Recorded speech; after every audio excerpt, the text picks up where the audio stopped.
بسم الله الرحمن الرحيم الحمد لله رب العالمين والعاقبة للمتقين والصلاة والسلام على خير خلقه سيدنا وسندنا وحبيبنا وخليلنا محمد صلى الله تبارك وتعالى عليه وعلى آله وصحبه أجمعين آمين ما بعد. So let me start off where we left off. This is part 2 of our session. Alhamdulillah, we're up to the mufsidat. Okay, invalidators of fasting. We call this in Arabic mufsidat.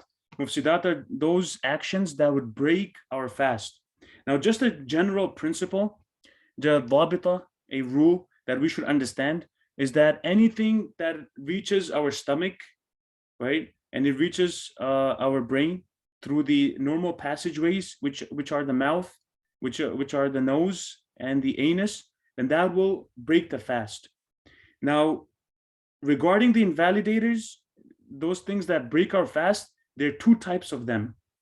There's two types of them. The first one, if you look at your screens, those that require expiation, they require kafara and a makeup.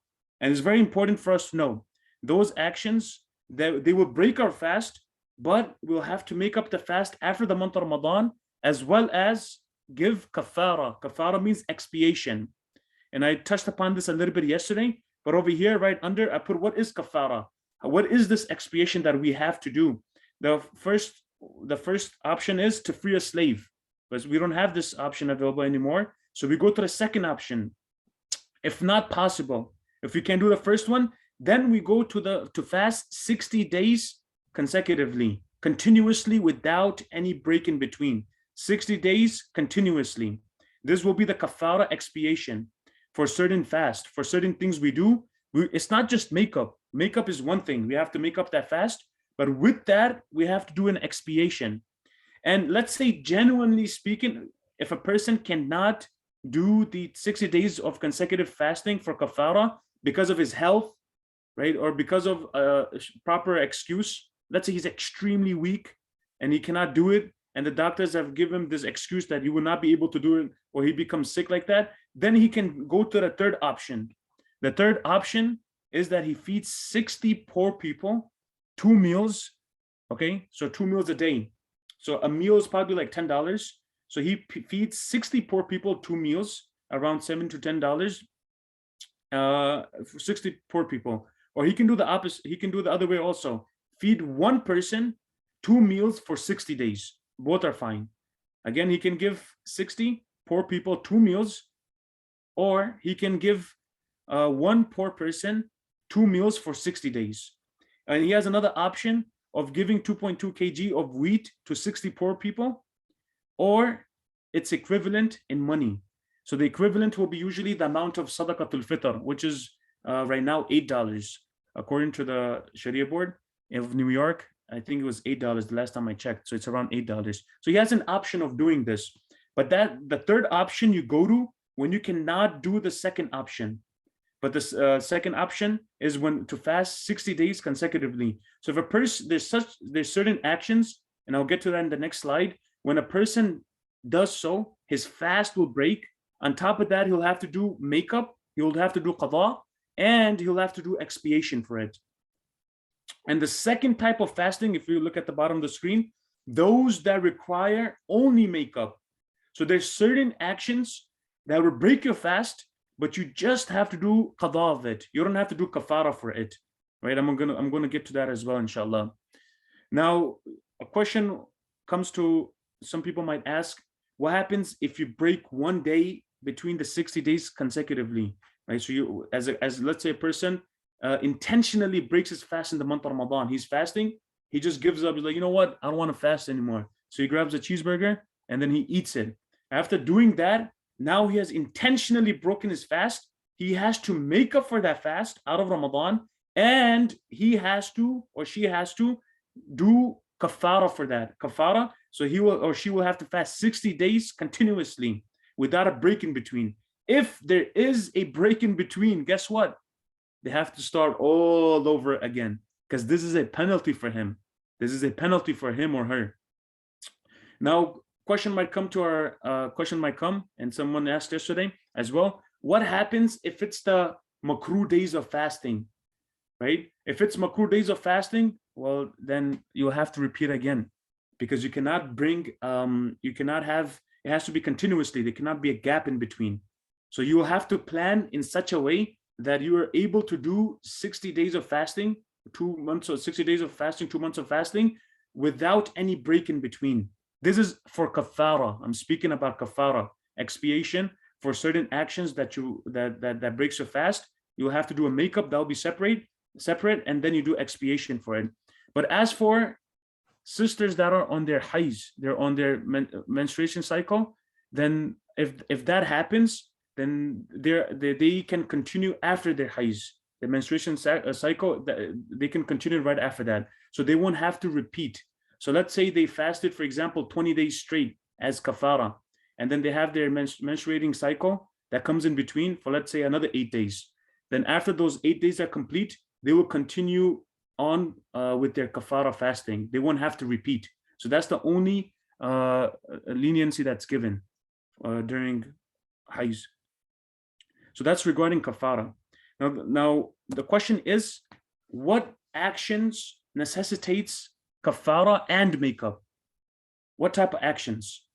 Now listen to this carefully. Anyone that eats, he started his fast, okay?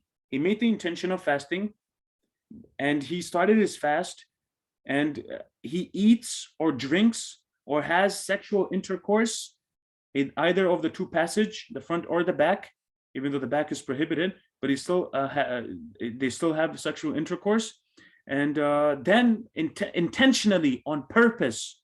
It has to be on purpose. So when we say on purpose, what are we excluding? We're excluding forgetting.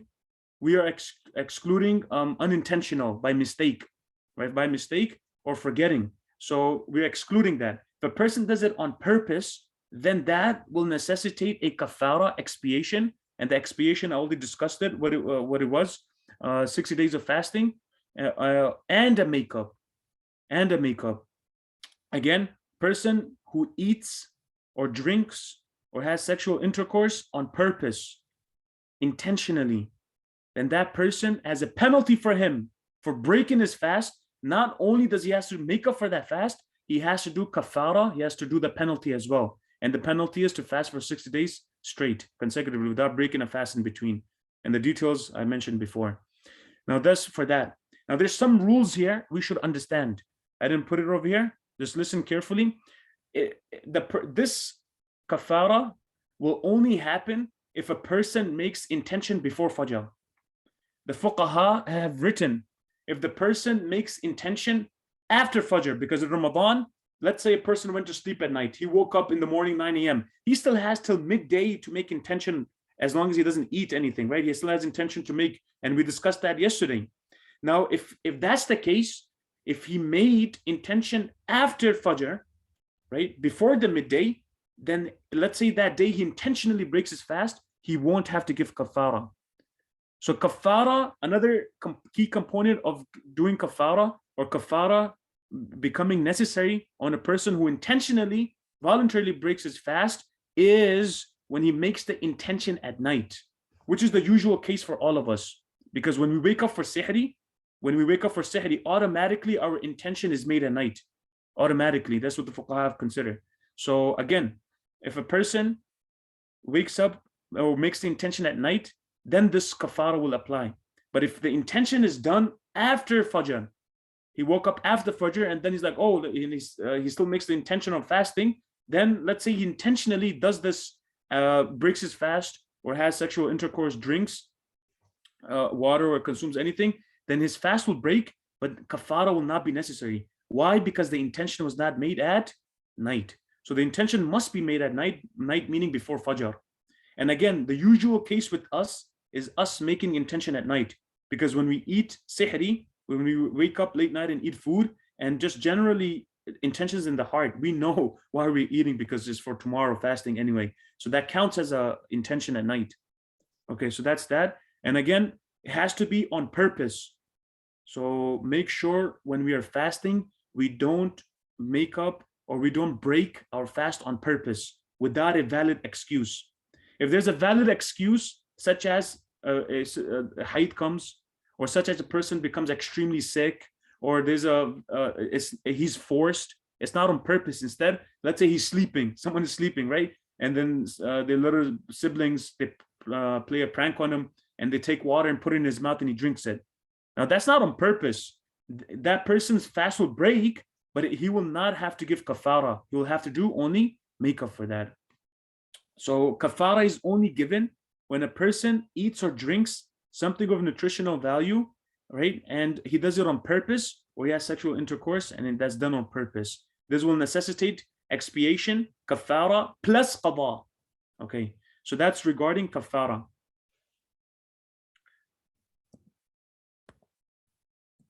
Now moving on to things that only require qada, only requires qada. Qada means just makeup, no expiation.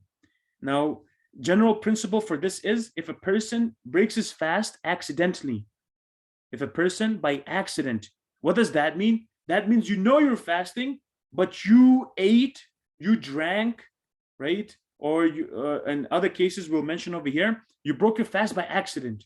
So if it's by accident, not on purpose, it's an accident, then that fast will break, but the person will have to do qada only. He'll just have to make up for that day out of the month of Ramadan. Now, very interesting over here. It's going to come later, but I'd like to mention it right now. If a person, it's not written here, if a person forgot that he was fasting, this might happen to some people, right? Like, let's say they wake up, they have totally forgotten that they're fasting, like it's the month of Ramadan. That's called forgetting. It's not accidental. Accident is when you're conscious that you're fasting, but you broke your fast by accident, but you knew you're fasting. Like, let's say you're gargling water, right? And you're gargling water, you know you're fasting, but you ended up swallowing the water. Your fast will break. That's an accident. You won't have to give expiation for that, kafara for that, but you'll have to make up for your fast. But this case that I'm mentioning right now is if you forgot that you're fasting. You forgot that you're fasting, you have no clue, and you ended up drinking something. And then you remembered after drinking it, wait, I'm fasting. Your fast will not be broken. You just continue fasting. That Rasulullah sallallahu alaihi wasallam said in a hadith, then that is Allah feeding that person. So you just continue on regular. And I'll get to that when the slide comes for that, inshallah. So that's for forgetting, not accidental. And if it's on purpose, then you have to do qadha plus kafara. And as I mentioned before, here are some examples. So look at some examples right now. Let's say, look, you think you're eating or you're drinking, you thought it was Maghrib time, meaning sunset happened, but it wasn't sunset. You were mistaken your clock. You forgot to change your clock. It's actually 6 o'clock. It's not 7:10 for Maghrib, sunset. And then you're thinking, oh, it's Maghrib time because your clock is 1 hour ahead, and you ended up breaking your fast. Is that an accident? Of course, that's an accident. So what would you have to do? You will have to do only qadha for that fast. You won't have to give kafara because that's an accident, right? Same thing with Fajr time. Let's say you ended up eating thinking that Fajr azan has not been given, and then you found out that azan was given because for whatever reason your clock was messed up or you just forgot. Then in that case, that's also an accident. You'll have to make up for that fast, right? You'll have to make up for that fast, but there is no kafara. And then, like another example over here, let's say you're eating or drinking but then thinking that the fast is broken. Oh, this is an interesting one. Look, you ate or you drank forgetfully, but you're thinking that your fast is broken because you don't know the mas'ala. You didn't join my class, the Fiqh of fasting or any other fiqh classes. So you didn't know that if you were to forgetfully eat or drink, like you totally forgot you were fasting, your fast is not broken. You just got to stop eating and drinking from that point on. You didn't know this. You're thinking you're mistaken. So it's an accident. You're mistaken that your fast is broken, and after that you eat something else. Now that will not require kafara. You just have to do qada for that, okay? More examples is going to come on the next slide. But one key point we have to remember yesterday in the session I mentioned for a menstruating, when menstruating cycle starts for sisters, then if they become pure from that during the day of fasting, then they will have to continue and act like they're fasting as well. They have to. They cannot eat anymore or drink. And remember that special case I mentioned? Likewise, in these cases, if a person purposely or accidentally breaks his fast, right? Even though technically that fast is broken, but it's still necessary. It's wajib for him. It's necessary for him not to eat anything else. He has to resemble the fasting people, right? So make sure we remember that as well. So let's say we accidentally did break our fast. That doesn't mean right after that we can continue eating. No, it's still necessary. Imsak, refraining from eating and drinking is still necessary for that person, even though he has to do qada of that fast. And technically his fast is broken, but he still has to control and act like he is fasting. Here are some more examples for makeup only. So the person uses a suppository. He puts, let's say has constipating, and he puts something, he uses one of these, and that will break the fast. But that requires makeup only, right? Makeup only. Person eats something that is not normally eaten. Example, you eat a paper. For example, person eats something like that. Now, even though it's deliberately eating, but that's not for, it doesn't have no nutrition and it's not for medicinal purposes. So that will only require makeup. That's only makeup. Person will have to do qada of that. Likewise, if a person accidentally swallows water, like he knows he's doing wudu, right? And then he gargles the water in his mouth. That's why when we are fasting, it's makruh. It's disliked for us to gargle. We shouldn't gargle like this, put water and then gargle it. We just put water, rinse our mouth, and take it out quickly. So because there's a chance of it going down. But if we do swallow the water, then what happens? Our fast accidentally, not on purpose. If it was done by purpose, you're doing wudu, he's like, let me just drink some water right now. And by purpose, you drink the water, right? You can't fool yourself, right? You know why you did that. So if it's intentional, you'll have to do kafara and the makeup. But if it's done by accident, you put it in your mouth, you're gargling, and by accident you swallowed it, then your fast will break. You'll have to continue resembling like you're fasting without eating and drinking, and you'll have to make up that day. Likewise, you're forced. Someone forces you, puts a gun on you. Hey, break your fast or I shoot you, for example. Then your fast will break, but you will have to do only makeup. Likewise, person ejaculation due to touching or kissing, not sexual intercourse, but just let's say couples, they were to just kiss or they were to just touch each other, but without ejaculation, the fast will not be broken. However, that's disliked because this might, increase their desires and it might lead to breaking their fast. So it's disliked to do that for couples to kiss while they're fasting, especially if they were to have saliva of each other's coming to their mouth, and they end up swallowing each other's saliva, that'll break the fast, right? So, and plus it will necessitate kafara if it's intentional. So we're mentioning this one, ejaculation due to touching or kissing. This includes, I'll mention this all the way in my final slide, but I'll mention it right now. This includes masturbation. If a person uses his hand to masturbate during fast, first of all, that's haram. You're not supposed to do that. But if a person does that while fasting, not only is he losing the reward of fasting, but he is also breaking his fast, and he needs to do qada of that fast. So he breaks his fast. It's very important. Sometimes people don't know that, right? And unfortunately, they end up doing these acts. Their fasts are all broken, and they didn't even know. Likewise, the final one, self-induced vomiting. What does that mean? You forcefully. Now I'm talking about the ruling of vomit.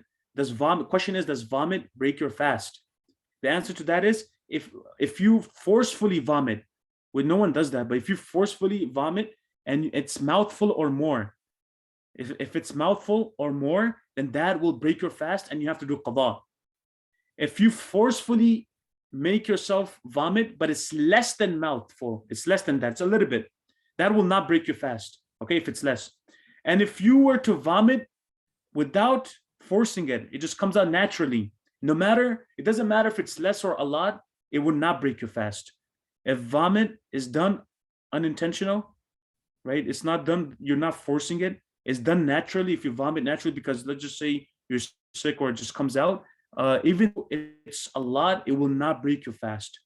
The only time vomiting would break your fast is if you forcefully vomit and it's more than mouthful. Now the question is, how do you know it's mouthful? Mouthful is when you're not able to maintain it in your mouth except with difficulty. Like you would know, your mouth becomes full of it. So that's regarding vomiting. So if a person vomits, naturally, that does not break the fast. Doesn't matter how much it is, if it's less or a lot. Only one case will, but listen to this now. If a person was to naturally vomit, let's say, and after vomiting, it goes back down. Like let's say vomit comes up and natural reflex is that it goes back down. That will not break the fast. But if vomit comes up naturally, he doesn't force it, right? It comes up, a lot of it comes up, and then he intentionally swallows it, that will break the fast. Again, if vomit naturally comes up, it comes up, and then he naturally swallows it back down. Not naturally, he intentionally swallows it back down, right? It's not a reflex or it's not by accident. He intentionally swallows it back down, then that will break the fast. He'll have to do qada for that. So this is about vomiting. But generally speaking, if a person naturally vomits in the month of Ramadan and he doesn't do it intentionally, then vomiting will not break his fast. These are some more examples. Tears. Let's say you're crying, mashallah, whatever the case may be, you feel, you're praying and you're doing dhikr and, your heart is trembling, you're fasting, mashallah, and you start tearing up and tears start flowing or sweat starts coming out. You're exercising, you're working out, and so much sweat comes and you put it in your mouth and it goes into your mouth and it's not little, because if it's little, you won't find the taste of it. But if it's a lot, you will find the taste of it because you'll find the saltiness in it. And then unintentionally you swallow it. So they all come in your mouth and the person swallows it unintentionally, then you'll have to do makeup for that. It will break your fast. This might happen. Someone is, let's say he's playing sports, and while playing sports, he's sweating so much and he starts licking it. It goes into his mouth and he swallows it down. That will break his fast if it's unintentional, even if it's unintentional. Likewise, if your gum starts bleeding inside your mouth, right, then you spit out your saliva. If your saliva is red or pink, then that means that the fast is broken, right? And you'll have to make up for that fast. There's no kafara, but you'll have to make up for that fast. But if you spit out, right, you don't base it on taste. You just base it on how the saliva looks. If the saliva is yellow or clear, and it's a little bit yellow or clear, that indicates a little bit of blood. Then it may be swallowed. You can swallow it, and that won't break your fast. That's related to saliva. Also, if a person, this is very important. Let's say you have sihri time, you ate something and a small morsel of it was stuck in your teeth. It's stuck in between your tooth or something. It just stuck somewhere in your mouth. And now fasting, so Fajr Azan is given. Once Fajr Azan is given, later on that you eat and you digest it. Does that break your fast or not? It's already in your mouth. You don't take it from outside. If it's coming from outside and you intentionally eat it, obviously your fast breaks and you have to give kafara for that. But in this case, what happens if it's stuck in your mouth? It's leftover. So ingesting, swallowing leftover food in one's mouth, that is less than the size of a chickpea. If it's less than the size of a chickpea, then this will not break the fast because that much is forgiven. But if it's more than a chickpea, right? Chickpea size or more than that, that will break the fast. However, you won't give kafara though. It will just break the fast. It requires only makeup. Again, I'll repeat that one more time. If there's leftover food in the mouth and fasting starts, Fajr time comes in, or let's say a person sleeps and he has let's say some morsel or meat stuck in his teeth, somewhere in his mouth. And then when he wakes up, he swallows it. If it was less than the chickpea amount, his fast is not invalidated. But if it was more, the size of chickpea or more, then his fast will be broken. He has to do qada. You'll have to make up for that fast. This is also important, intentionally. The key word here is intentionally, purposely, intentionally, inhaling or ingesting, inhaling or taking in smoke, dust, water, vapor, or steam. Likewise, I'll get to that later, but intentionally, if a person is, let's say a person is smoking and then there's a smoke outside and a person goes by it, or there is, for example, steam, right? There's steam going on, or there's some type of, even perfumes that the cologne that we have, air fresheners, because they have a perceptible body to it, right? They have some type of vapor inside. So when you spray them and you intentionally inhale them, the particles of that will go inside your nose and that will break your fast. Again, that applies for inhaling or ingesting smoke, dust, water vapor, or steam intentionally, right? If it's not intentional, it will not break the fast. If it's intentionally done, it will break the fast. That's why in the month of Ramadan, when don't try it best when you're fasting. You don't, first of all, don't be in these environments anyway. But second of all, when you're using cologne and stuff, make sure if you want to really use it, put it on your cloth and move your face away, right? So then because when you use air fresheners, they have a perceptible body to it, and when you inhale that'll break your fast. Likewise, like if you use itar will not break your fast because you don't inhale anything from it. You just put it on your body. So good smell does not break it, but it's just when it has perceptible body to it, that will break the fast of it. Like let's say you go around and you smell rose. The fuqaha have written, when something is a jawhar, it has a perceptible body to it, it's different. Like, when you have smoke and you have vapor and all this, that has a perceptible body to it, that's different because it will go inside your channels, your nose, you inhale it through your mouth. That's different, it'll break your fast. But one is you smell something naturally, it's in the air, right? It doesn't have perceptible body. For example, you go and you smell roses. The smell of rose will not break your fast. Let's say, mashallah, your body is giving out natural good smell. That's not going to break no one's fast, right? So that doesn't mean we don't use perfume. Person can use it. He can apply it a little bit itar on, but just make sure we don't use anything that has perceptible bodies. And if we do use it, we don't inhale it and we don't ingest it. So that's regarding inhaling or ingesting smoke, dust, water vapor. And we talked about perfumes as well. So if it's intentional, the fast will break. The person will have to make up for the fast after the month of Ramadan. These are also acts that don't invalidate the fast. Again, I talked about this. The first one, eating or drinking forgetfully. Now, these are actions. They do not break your fast. These are actions. They do not break your fast.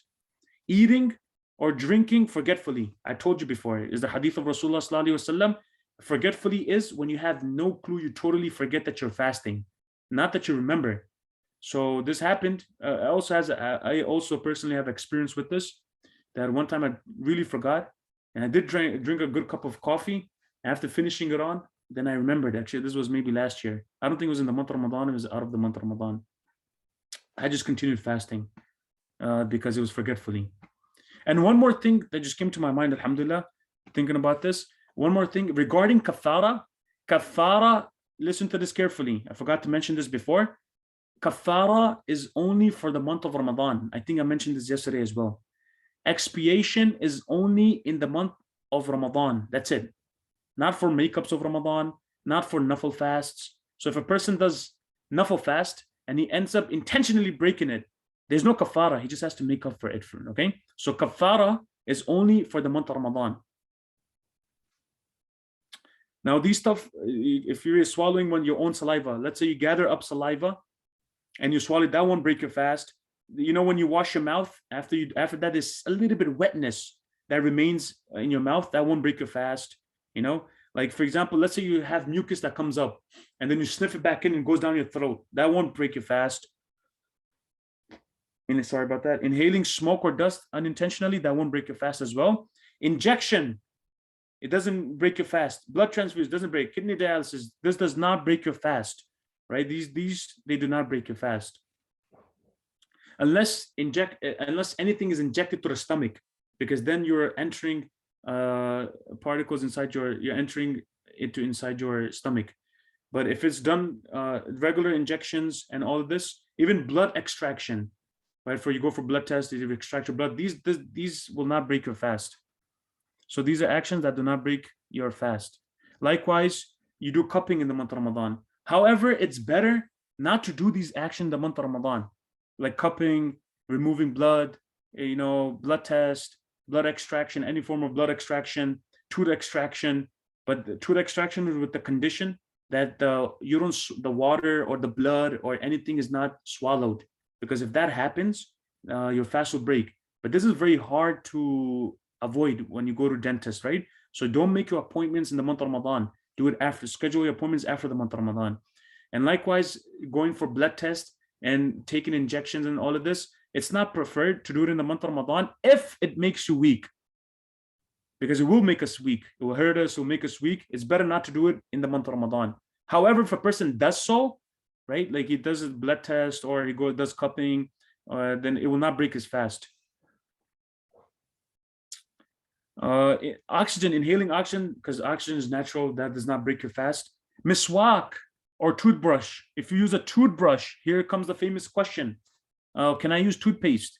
I put that in parentheses. You can see over here, toothpaste should be avoided because it has the risk of being swallowed. So it is makruh. It is not allowed. Makruh means it's makruh tahrimi.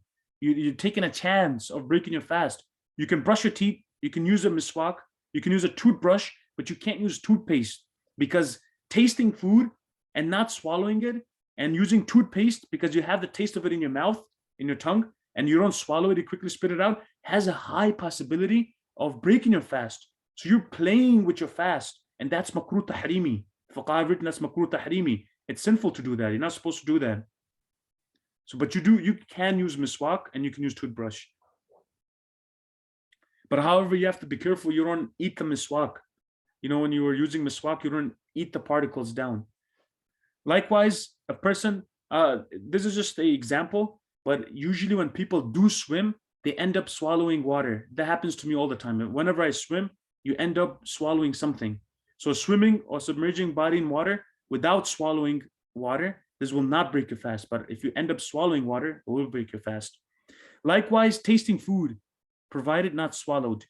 So this is usually the fuqaha, the ulama, they have allowed this for mothers or for the sisters when they're cooking, right? When they're cooking and they need to make sure that their food is, doesn't have too much salt or it doesn't taste bad, because sometimes, especially during iftar time, when people might complain or they might get angry if the food is too salty or whatnot, they have this to taste a little bit. They can taste the food a little bit, but without swallowing it. It will not be makruh for them. Likewise, for a mother feeding her child, and she has to feed her bread. Fuqaha, the scholars have given this example as well. I just remembered. Like, let's say you take bread and the kid cannot eat the bread, right? So the mother puts it in the mouth to make it soft, and she chews on it, but she doesn't swallow the taste of it, and she takes that bread and gives it to the kid. That is that is also excusable, but it doesn't break the fast. It won't be makruh as well. But if it's swallowed, it breaks the fast. It breaks the fast. Okay. Now here are some disliked actions. Here are some disliked actions. Disliked action means these actions some of them are actually sinful, don't do them, but they won't break your fast. It's just disliked for you to do them. For example, to collect saliva, right? This is not sinful, but if a person wants to do it, like you collect saliva in your mouth and you just swallow it, that doesn't break your fast. It's just slightly disliked, slightly. To delay a bath that has become obligatory intentionally until after Fajr time. Let's say at night, you're in the state of high impurity, which is, let's say couples had intercourse and now they have to do ghusl for that to become pure, right? Now they delay that all the way till the fast starts. The fast doesn't break. I mentioned that yesterday, but it's makruh for them to do that. It's slightly disliked for them to delay the ghusl all the way till the morning. It's more rewarding that they do their ghusl right away. Is for fasting couple of people. Now also to use toothpaste miswak. You're not supposed to use that. Again, toothpaste, the same rule as I mentioned before. Whether it's the toothpaste for miswak, toothpaste for your regular toothbrush, it's makruh, it's disliked, and this severe dislike, you're not supposed to use it because you're taking a chance. You're not supposed, without any excuse, you're taking a chance. There's a high possibility you might swallow it, and this happens. People had messaged me before. They said, I swallowed it. I'm like, why would you even do it?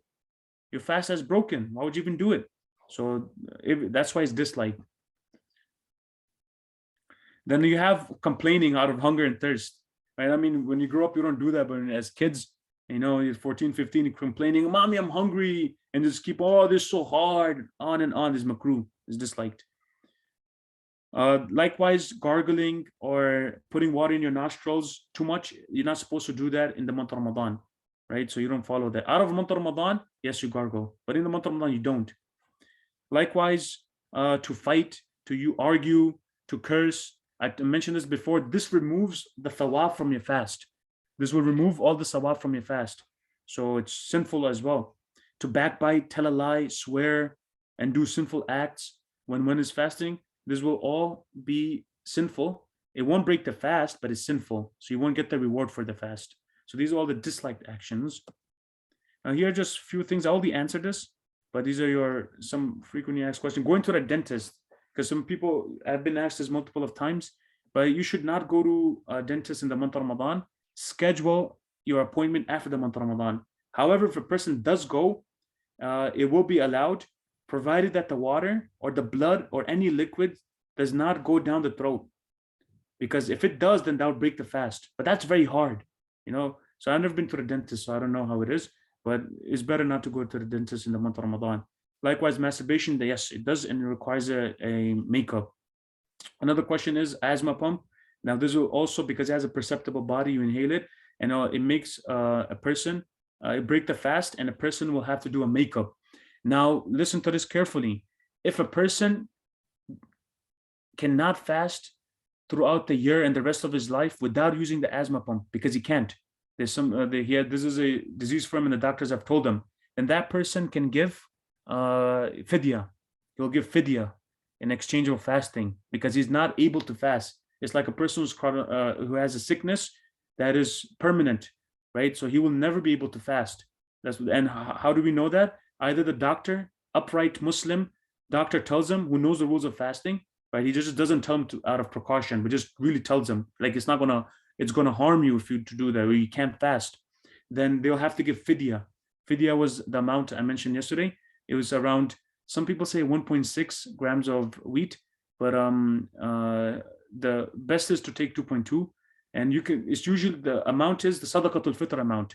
Right now, as I mentioned, it's around $8. So they'll give $8 for each day that they're not fasting. That's only for a person who has a disease that will prevent him, or sickness that will prevent him from fasting for the rest of his life. However, if he recovers, let's say, alhamdulillah, Allah gives him shifa 3 years later, he doesn't need the asthma pump anymore, or he doesn't have that sickness anymore, which prevents him from fasting, then that person must make up the fasts that he has missed, and that fidya will be a sadaqah for him. It will be extra reward for him.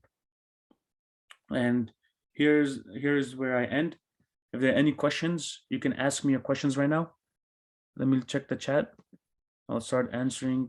1 second. I'll start answering.